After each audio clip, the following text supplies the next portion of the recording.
time for my September reading wrap-up.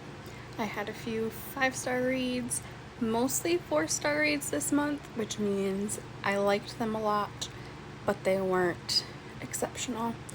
Sorry, I've been sick for the last few days.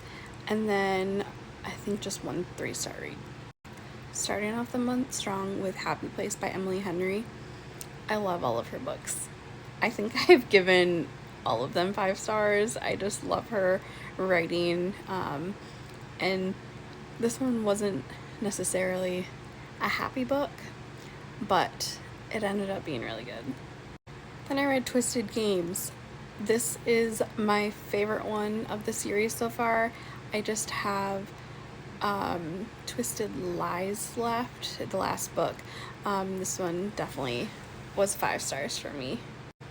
It almost had like Princess Diary vibes to me, and that was one of my favorite movies growing up.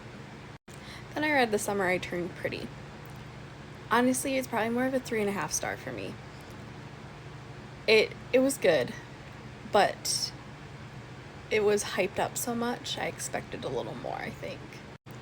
Then I read The House of the, Cerulean Sea by T.J. Klune. At first, I was like, this is a really weird book.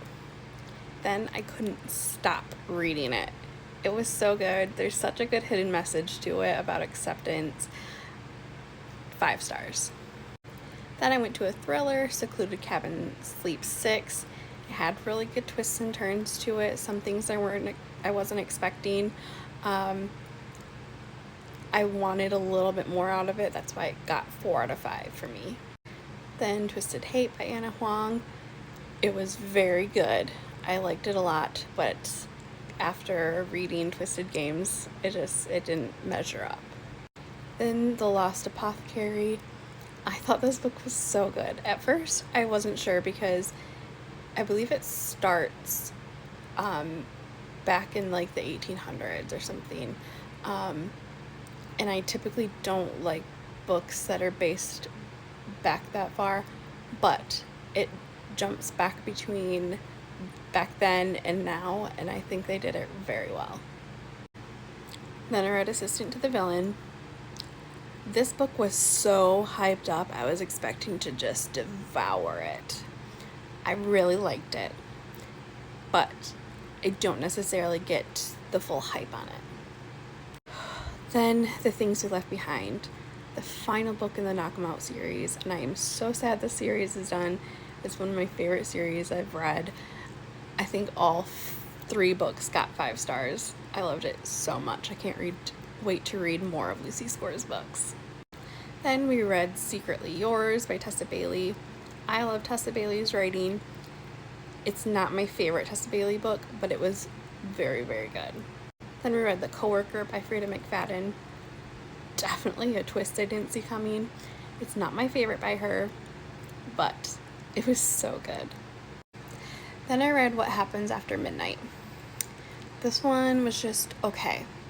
I didn't want to not finish it, so that's good. But I like the other book I read from her much more. The Summer of Broken Rules, I think is what it's called. That one was really, really good. So I had high expectations for this book, and it just kind of flopped. Then I read Never Lie by Freida McFadden, and I understand the hype. There was a twist in there that I did not see coming. I thought within like the first few chapters I knew the twist, and I was like, I already figured this out. I was wrong. I was completely wrong. So 5 stars. Then I read The Ex-Hex. Going into fall, wanted something a little on the witchy side. It was a very good book. I am going to read the next one. I think it was so hyped up though. I was expecting a little bit more, but a very good fall read. And finally, The Happily Ever After playlist by Abby Jimenez. She literally can do no wrong in my book. I have loved every single book I've read from her. I want more of her books. They're so good.